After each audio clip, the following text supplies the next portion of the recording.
Olá pessoal, tudo bem com vocês? E daí, estudando muito, fazendo as lições, entrando na sua sala do Classroom?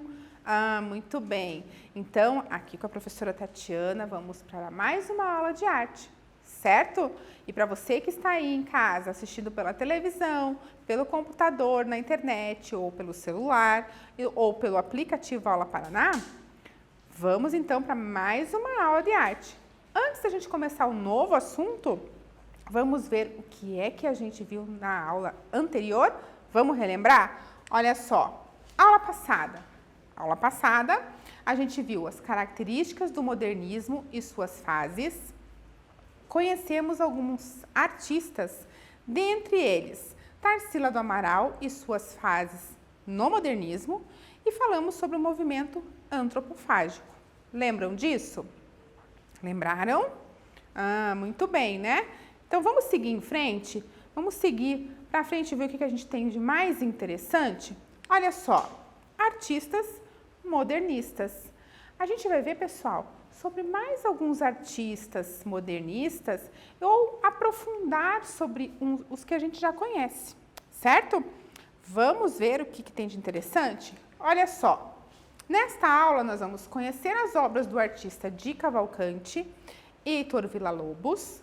Lembram que eram aqueles que a gente viu que participou do modernismo, que a gente mostrou ali, citou sobre eles? Agora a gente vai conhecer um pouquinho da sua obra. Analisar as características das obras estudadas, compreender a relação entre as obras e o movimento modernista brasileiro. Ok? Vamos em frente? Vamos ver então o primeiro artista. O primeiro artista que a gente vai estudar é o Di Cavalcanti. Lembram dele? Lembram que é aquele artista que participou lá do processo da Semana de Arte Moderna de 1922, que a gente viu nas aulas anteriores? Lembram disso? Muito bem. Olha só o nome completo dele. Emiliano Augusto Cavalcanti de Albuquerque Melo, mais conhecido como Di Cavalcanti. Olha lá ele ali, ó, numa moldura, né, com a paleta, com o pincel, ok? Vamos lá então.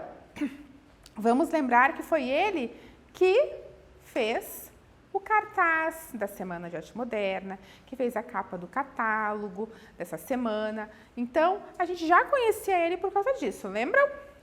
Muito bem, que a gente analisou na aula passada sobre essas imagens, lembram disso? Lembraram, né? Então foi ele que fez os catálogos, os cartazes, e durante a Semana de Arte Moderna, Di Cavalcanti participou da sessão de pinturas com trabalhos como Amigos Boêmios, de 1921, que é esta obra que está aqui mostrando na telinha. Olha só, esta obra, ela tem uma expressão mais expressionista, não tem? Vocês lembram lá das características do expressionismo, né? As pinceladas já não são com contornos, né? Elas já são mais expressivas, mostram realmente como é que está ali o clima, como é que a pessoa está, se está séria, se está triste, está, né? Então, mostra ali a emoção daquele momento. Então, aqui a gente tem umas pinceladas aí de características expressionistas nesta obra de Di Cavalcanti. A gente vai lembrar que Di Cavalcanti também conheceu os movimentos artísticos que aconteciam lá na Europa, que nós chamamos lá de vanguardas europeias, né? E também se influenciou um pouco por eles, por esses movimentos, certo? Então, aqui a gente traz aí primeiro contato com o expressionismo, ok? Olha só, aí nós temos uma outra obra que se chama Mulher de Vermelho, que ele fez em 1945. Essa obra da década, né, que na década de 40, a arte de Cavalcanti estava bem amadurecida e conquistou o espaço definitivo na pintura brasileira. Então, olha só, pessoal, Di Cavalcanti, lá na década de 40, já começou a colocar características bem marcantes na sua obra, né? Características que a gente vai notar no decorrer até o final das últimas obras dele, né? Características próprias mesmo. E ele buscou aí Se influenciou por outros movimentos, professora? Sim, se influenciou por outros movimentos. Como, por exemplo, o cubismo. O cubismo foi um movimento artístico que também influenciou nas obras de Cavalcante, que a gente vai ver aí para frente. Olha só, então temos aqui a mulher de vermelho, temos um vermelho aqui bem marcante no casaco, né? Cores mais terra, pro escuro, né? Ao fundo, tá? E ali a representação de uma mulher, certo? Muito bem, vamos lá. De Cavalcante teve influência de diversos pintores. Olha só os pintores que ele teve influência. Paul Gauguin, Henri Matisse, né? Que são artistas ali que trabalhavam muito as cores marcantes nas suas obras, certo? Então aqui ele tem uma influência desses artistas nas questões das cores, principalmente, tá? E aqui, ó, com Pablo Picasso e Georges Braque, né? Que aí ele tem puxa para a sua obra influências das formas, das linhas, dos contornos dessas formas, né? Que esses dois artistas aí são do período cubista. Lembra que eu falei para vocês que ele também teve influência lá no cubismo? Então, com esses artistas ali, que ele conheceu as suas obras, teve contato com esses artistas e trouxe aí um pouco das influências dos movimentos em que eles participavam e das obras dos artistas. Olha só, transformou as influências em uma produção muito pessoal e associada a temas nacionais. Então, olha só, lembra o que a gente falou lá da Semana de Arte Moderna, né? E do modernismo, que tinha uma característica que era principalmente fazer uma arte verdadeiramente brasileira, né? Com temas nacionais? Então, a gente vê aqui nesta obra Pescadores, que foi feita em 1951 pelo Di Cavalcante. Aqui, pessoal, a gente vê que a gente nota que a temática nacional. Por quê? Porque ele está trouxendo aí dois pescadores da área litorânea do nosso país, né? Que estão ali a vender, né? A vender o produto, né? Para o povo, certo? Muito bem. Então, a gente vê aqui não só as pessoas, né? Como os alimentos bem tropicais do nosso país, que representam o nosso país, né? Aqui a gente vê ao fundo montanhas, verde, né? Céu azul, que representa bem o nosso clima, certo? Muito bem. Então, aqui a gente tem uma representação de trabalhadores, né? Do nosso país. Ele cria uma obra geometrizada e as cores são escolhidas pelo artista não representando a realidade. Ah, professora, muito bem. Lembra que eu falei para vocês que ele se influenciou pelos artistas lá, né? Pelo Matisse, pelo Gauguin, as questões das cores? Então, quando a gente fala no Matisse e no Gauguin, eles utilizavam as cores não de forma que trouxesse a realidade em si, né? Então, se o céu era azul, ele pintava de azul. Se o mar era esverdeado, ele pintava de esverdeado. Se o cachorro era branco, ele ia pintar de branco. Não, tá? Ele escolhia, às vezes, ele fazia o céu mais arroxeado, né? Fazia o mar mais alaranjado, fazia o cachorro cor-de-rosa, exemplos, né? Então, eles escolhiam as cores, não retratavam exatamente a realidade. E o Di Cavalcante trouxe isso deles na questão das cores. E nas formas geometrizadas, ele trouxe lá do Pablo Picasso, do Braque, com o cubismo, tá? Que tem esta característica de geometrizar, de linhas mais retas, mais simples, né? Nos seus contornos, ok? Muito bem. Olha só, Di Cavalcante ficou conhecido por representar tipos humanos, principalmente as mulheres. E isso a gente tem uma representação aqui, ó, as 5 moças de Guaratinguetá, né? Aqui, gente, a gente vê características bastante cubistas. Em que? Nas formas, certo? E vemos aí o trabalho das cores também, né? Cores bem marcantes, em alguns momentos mais saturadas, né? Aquela única cor, né? Sem muitas nuances, né? De tonalidades. A gente nota isso, né? Então, aquela influência que eu falei para vocês. E a mulher brasileira era muito representada por Di Cavalcante. A gente vai notar que nas temáticas dele, nas obras dele, sempre aparece. Daqui para frente. Vamos dar uma olhadinha?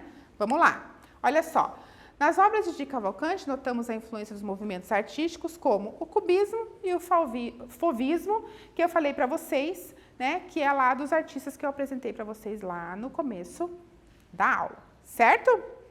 Ficou entendido? Deu para entender legalzinho?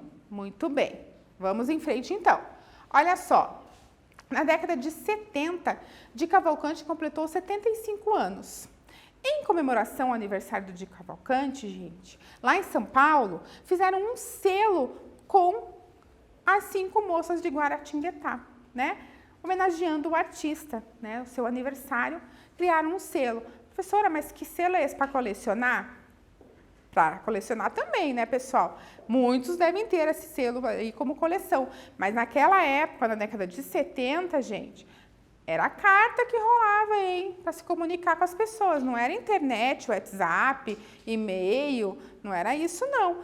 Era carta mesmo. Escrevia no papel, colocava no envelope, colocava o selo e mandava por onde? Pelo correio. Ah, é sim. Nessa época não tinha toda essa praticidade, a gente tinha que escrever com a mão, né? A mão mesmo, né? Com a sua letrinha bonitinha, né? Vamos lá, então. Olha só. A obra aqui é a obra Samba. Tem o título de Samba. É um mural. O que é um mural, professora? Um mural é uma obra de maior tamanho, certo? É quando ela tem umas dimensões grandes. A gente chama de uma obra mural, feita geralmente em painéis, né? Então, essa aqui é uma obra do Di Cavalcanti que já é de tamanho grande. A obra retrata um grupo de sambistas, em primeiro plano, com vários morros ao fundo. 2 personagens femininas ocupam o centro da obra. Então, lembra que eu falei para vocês sobre a figura feminina nas obras do Di Cavalcanti? Olha só, aqui sempre está aparecendo, né? Aqui tem a figura feminina. E quando a gente fala ali no primeiro plano, ali mais no meio, mais abaixo da obra, geralmente tamanhos maiores.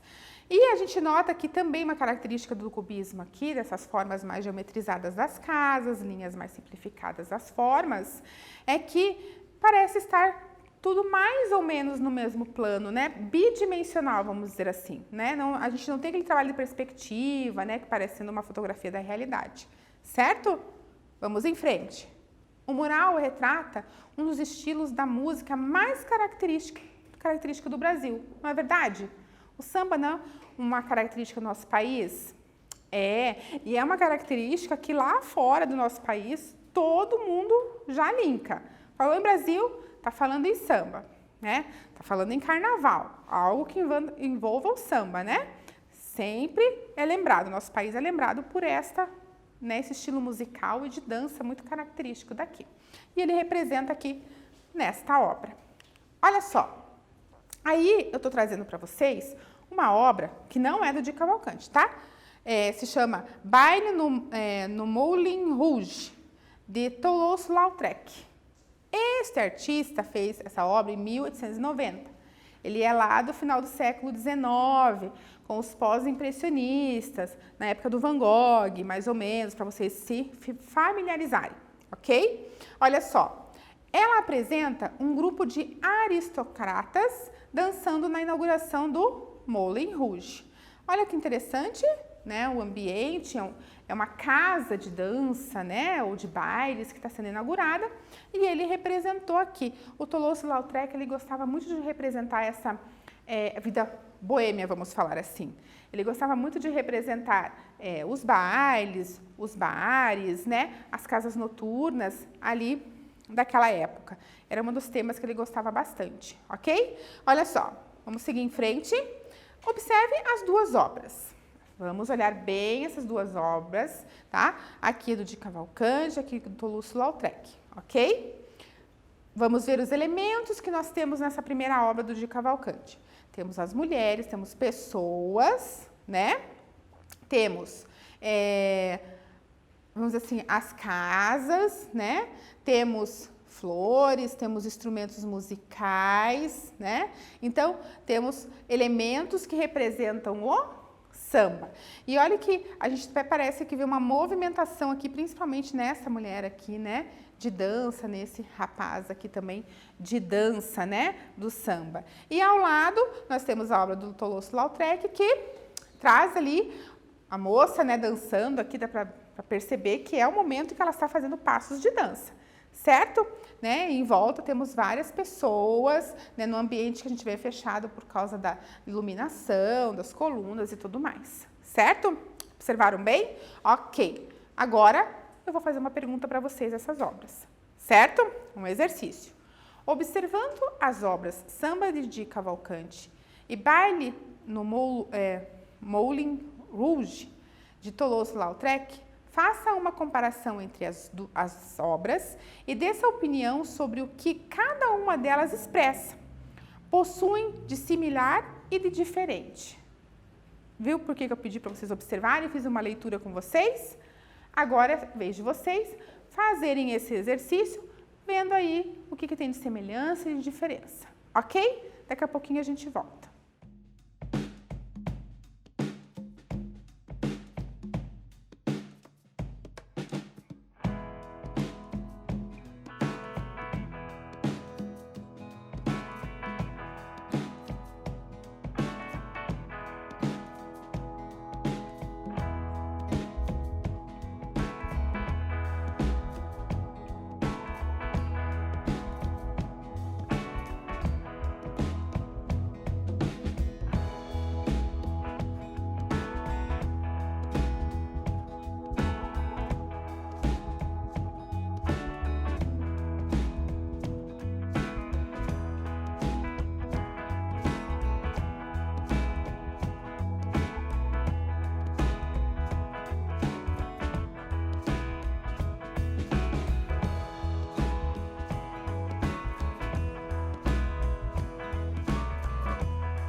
daí, responderam, lembraram, colocaram as diferenças, colocaram os elementos aí que são parecidos. Sim?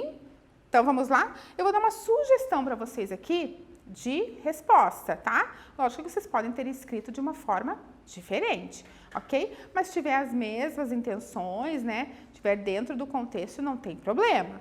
Olha só. Ambas as obras expressam um momento de alegria em que as pessoas se divertem em uma reunião.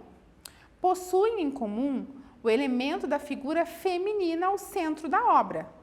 No entanto, cada uma delas apresenta um extrato social diferente. Samba mostra uma festa nas periferias da época, no Brasil, e o baile no Moulin Rouge, uma festa da aristocracia francesa, ok?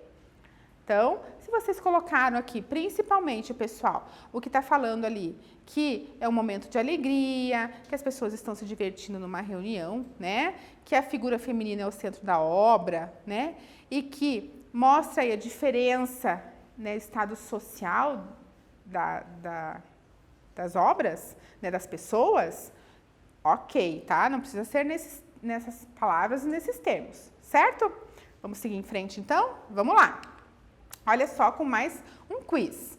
Assinale quais foram os movimentos artísticos das vanguardas europeias que influenciaram as obras de Di Cavalcanti.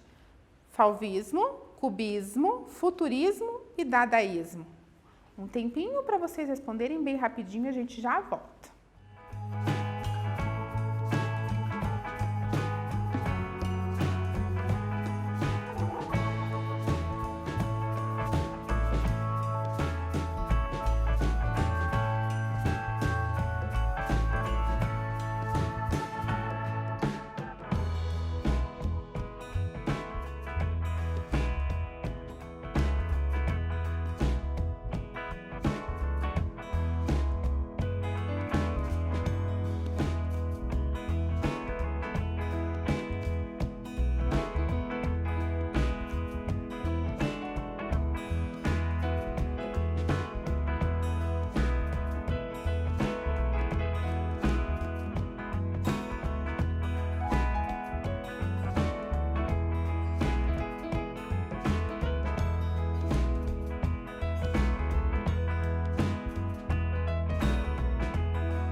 E daí, pessoal, conseguiram responder essa? Ah, super fácil, né? A gente viu várias vezes e falou várias vezes aqui sobre isso. Olha só, vamos ver qual é a resposta certa agora? Olha lá, fauvismo ou fauvismo e o cubismo, ok? Tranquilinho? Ok, então, vamos em frente com mais um teste. Qual figura humana é recorrente nas obras de Di Cavalcanti? Ah, essa também é super fácil, hein? Trabalhadores, letra A, e letra B, as mulheres. Tempinho super rápido, porque essa é muito fácil, a gente já volta.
Aí, respondido? Com certeza, né? Porque essa é bem tranquilinha, bem fácil. Olha só, as mulheres, né?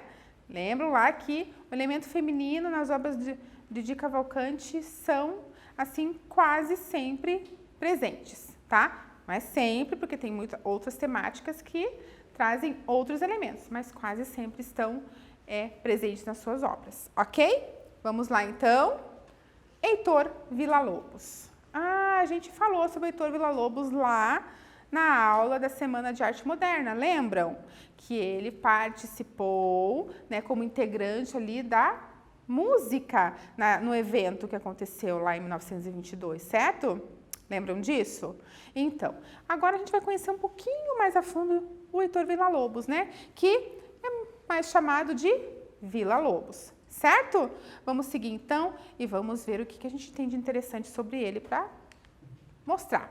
É um músico erudito brasileiro de maior prestígio e projeção de todos os tempos. Pessoal, quando a gente fala em erudito, aí pensa, mas erudito, professora, o que é isso? Quando a gente fala em música erudita e música popular. Música erudita, pessoal, é aquela que é registrada, principalmente a partir de partituras, né? E que é utilizado instrumentos para serem trabalhados esta música, aqueles considerados clássicos, né? Vamos pensar lá no violino, no violoncelo, vamos pensar no piano, né? Vamos pensar na flauta, né? Como assim instrumentos que são utilizados na orquestra, por exemplo, né? São mais clássicos, certo? E quando a gente fala de popular, de música popular, a gente está falando de música que a população faz, que o povo faz, com instrumentos que muitas vezes são mais populares. Por exemplo, o violão, né? É um instrumento mais popular, né? O cavaquinho é um instrumento mais popular, o pandeiro, né? Então, temos instrumentos que são mais populares e instrumentos mais clássicos. Na música erudita, os mais clássicos, na música popular, o mais tradicional, popular, que a gente conhece no nosso dia a dia, tá? Então, o Heitor Villa-Lobos, ele fazia composições mais eruditas, ok? Certo? Vamos lá, então. É autor de cerca de 1000 obras que marcaram a música brasileira. Pensem, ele é muito conhecido. Para quem não conhece ainda, vai ficar conhecendo agora, né? Porque ele é um dos músicos de destaque aí desse período do modernismo, né? E da música erudita, que a gente vai ver que vai se misturar um pouco com alguns elementos populares, que vocês vão ver aqui para frente. Olha só. Villa-Lobos teve seu primeiro contato com a música erudita através da tia, ouvindo o músico alemão Sebastian Bach. Então, olha só, as influências artísticas e musicais do Heitor Villa-Lobos veio de casa, sabe? Ali com a tia, escutando música erudita, música do Sebastian Bach, né? Mas a gente chama assim de música clássica, né? E o primeiro professor de música do Heitor Villa-Lobos foi o próprio pai. Foi ele que começou a ensinar o Heitor Villa-Lobos sobre música. Olha só que interessante. Então, veio mesmo da família, certo? Olha só. Viajou pelo Brasil durante os primeiros anos do século XX, mantendo contato com diversos estilos musicais regionais. Então, andou por todo o Brasil, conheceu a música popular das regiões, conheceu costumes, conheceu a cultura no geral das regiões que ele visitou. E trouxe para ele esse conhecimento para integrar dentro da sua música. Olha só, incorporou em suas composições elementos do folclore, sons da natureza e influências de diferentes estilos de música regional. Viu o que eu falei? Viu o que eu disse para vocês? Ele incorporou ali, ele trouxe nas suas composições todo esse conhecimento que ele buscou, né, que ele conheceu nas regiões que ele visitou. E isso é ótimo, né? É aquela obra modernista que a gente fala, nacionalista, regionalista, né, que traz ali influência do povo brasileiro. Muito interessante. É muito interessante você escutar, se você tiver a oportunidade de procurar aí do Sebastian Bach, que ele né, teve a influência que ele gostava de escutar. E escuta Heitor Villa-Lobos, a gente nota no ouvido, né? Não precisa nem conhecer as partituras, nada disso. No ouvido a gente nota as diferenças. É muito interessante. Faz esse teste em casa para você ver. Você vai conseguir distinguir bem qual é Sebastião Bach e qual é o Heitor Villa-Lobos. Olha só, ele fez a série Choros. A série Choros, já pelo nome, né, revela a ligação de Villa-Lobos com o choro. O choro, pessoal, foi um estilo musical que surgiu no Rio de Janeiro, lá para o final do século XIX. E ele escutou e influenciou, esse estilo influenciou nessa série chamada Choros que o Heitor Villa-Lobos fez, certo? Então, olha só como os artistas sempre têm influência do que eles admiram, do que eles gostam de ouvir também, não é? Olha só, e aí nós temos também uma série chamada Bachianas Brasileiras, que revelou sua postura antropofágica. Lembra que a gente estudou sobre antropofágico? Lembram lá do movimento antropofágico que a gente estudou na aula passada? Aquela que se apodera, vamos dizer assim, que conhece, que traz as novas tendências de materiais, né, de formas de fazer a arte, mas que transforma tudo isso numa arte verdadeiramente brasileira, nacionalista. Nada de utilizar tudo que vem de fora e só jogar aqui dentro, não. Vamos produzir uma arte nossa, né? E tá certíssimo. Vamos lá? Olha só, revelou sua postura antropofágica, pois o músico alimentou-se das produções de Bach, como eu disse para vocês, e incorporou elementos da cultura e do folclore nacional nas suas obras. Ok? Olha só. Não podemos esquecer, então, de mais um detalhe do Heitor Villa-Lobos. O maestro Heitor Villa-Lobos é a figura central da história da educação musical do Brasil. Foi ele o responsável, na década de 30, pela implantação do Plano de Educação Musical. É por isso, gente, por causa dele, que a gente tem música na escola. Essa coisa super agradável que a gente faz aí, quando escuta música, quando compõe música, né? Faz um monte de coisa interessante. Temos que agradecer ao Heitor Villa-Lobos. Muito bem, hein? Isso a gente até já tinha comentado na outra aula. Eu lembro sim. Vocês lembram? Eu lembro. Olha só. Vem pra cá. Exercício. Villa-Lobos é um compositor erudito que incorporou suas obras elementos nacionais. Assinale quais foram estes elementos. Folclore, sons da natureza, música popular, sons eletrônicos. Marca aí e a gente já vê qual é a resposta.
Respondido, pessoal? Então, vamos ver qual é a resposta?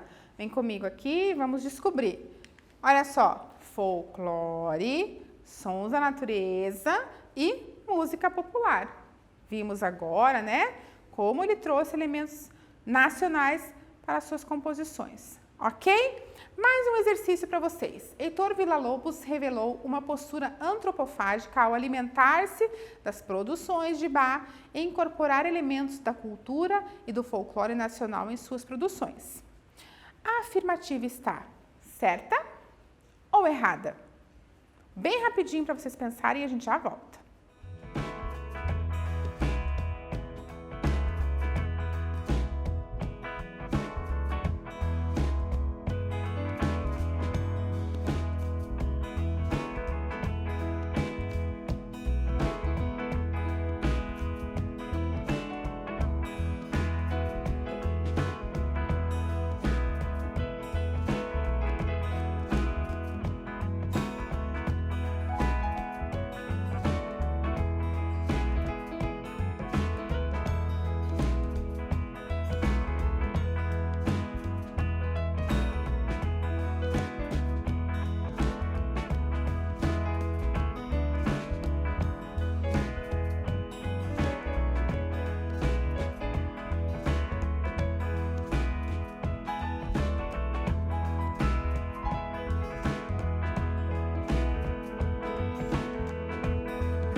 Então, respondido?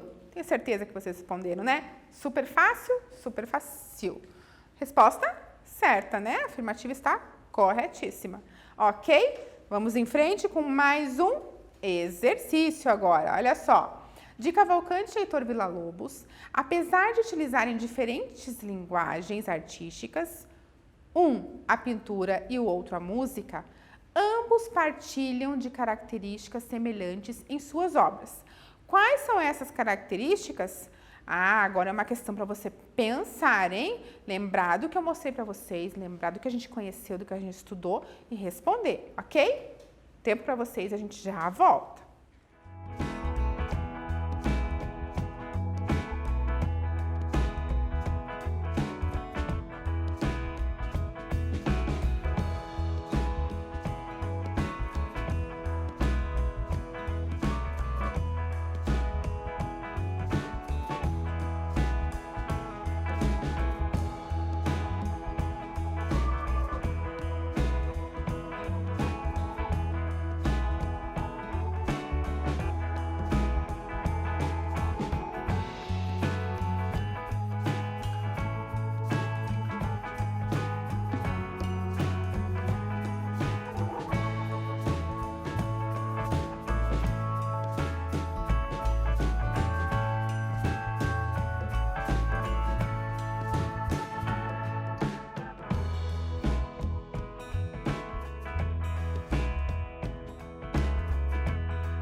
Gente, vou dar agora uma sugestão de resposta para vocês, tá? Não quer dizer que tá escrito igualzinho, ok? Mas se estiver dentro do contexto ali, ó, beleza. Olha só. De Cavalcante e Heitor Villa-Lobos utilizavam em suas obras temáticas nacionais. Muitas vezes, eles se incorporavam em obras ou movimentos europeus e os transformavam em obras com características brasileiras. Certo, né? É bem aquilo do modernismo, ok? Muito bem, pessoal. Agora eu vou trazer para vocês um exercício que vai ficar para vocês fazerem em casa. Sabe por quê? Porque vocês vão ter que dar uma pesquisada nisso, ok? Olha só qual é o exercício. O maestro e compositor brasileiro Heitor Villa-Lobos é reconhecido por sua extensa obra e por apresentar uma linguagem peculiarmente brasileira, com nuances das culturas regionais e elementos de canções populares e indígenas. Na década de 1930, propôs e implantou um plano de educação musical nas escolas, conhecido como letra A, Manassolfa, letra B, Euritmia, letra C, Método Kodály e letra D, Canto Orfeônico.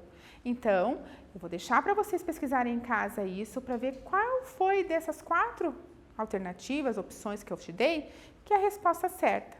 E você fica conhecendo um pouquinho mais sobre Heitor Villa-Lobos, né, fazendo essa pesquisa, certo? Muito bem, pessoal. Vou dar um tempinho para vocês copiarem isso, né? E se quem é rápido já pode até começar pesquisando, certo? Daqui a pouquinho a gente volta para conversar.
Daí, pessoal, copiaram? Tudo tranquilinho?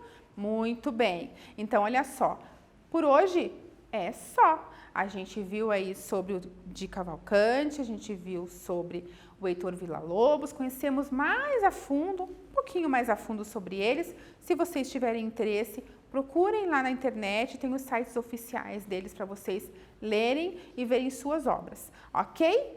Muito obrigada pela presença de vocês e eu espero vocês na próxima aula. Super abraço!